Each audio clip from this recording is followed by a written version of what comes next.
It's the last day of the Marmaris International Raceweek, and the weather bodes well for sailing. The athletes taking part will mostly be dealing with light winds, and the gorgeous sunlight puts everybody in a great mood ahead of today's races. Because the boats in the top 3 spots are so close when it comes to the points they have, the IRC 1 and 2 fleet races today are expected to be quite suspenseful. It was Gokova that enjoyed an excellent start at the pin end on port and tacked immediately after, right in front of Naughty Gull. A few meters behind, Dirty Diana was struggling to retain its position between them.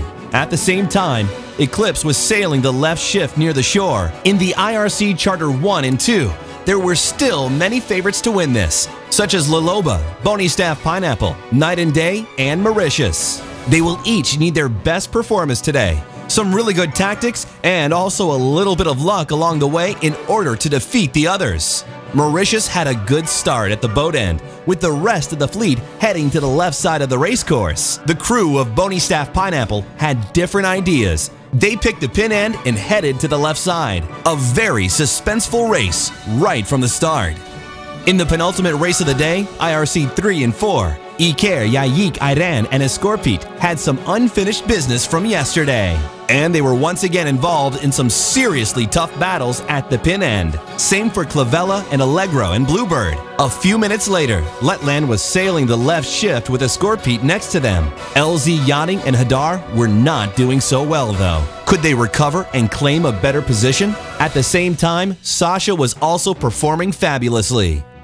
Last but not least, the IRC Charter 3 and 4. These guys were spread all over the line, with Amoratera choosing the pin end. They wanted to follow the examples of several others who picked this side. A great start for Attila 2 with Yuxel D2 hard on their heels.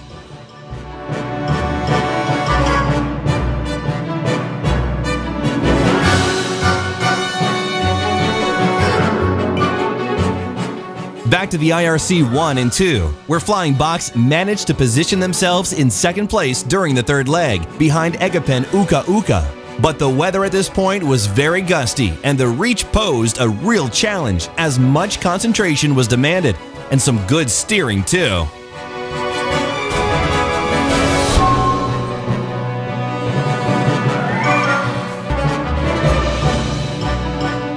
The rest of the boats were spread all over the course, doing their best to sail as fast as possible, while chasing the gusts reaching down from the mountains. The rounding mark on the bay's west side offers some stunning views of the spellbinding landscape in this region, especially so today, with the storm gathering on the mountains, refracting the surrounding sunlight.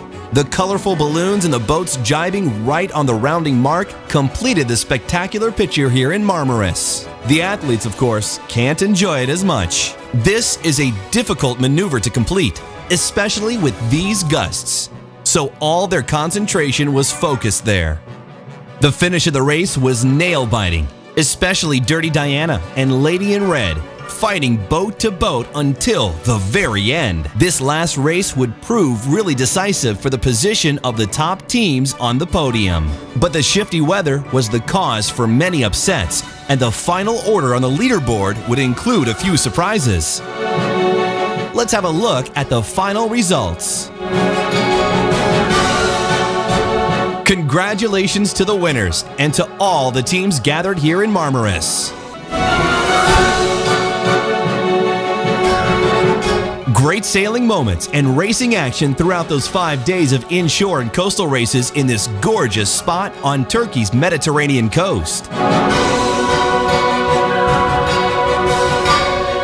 The beautiful award ceremony was a fitting conclusion to such a successful event.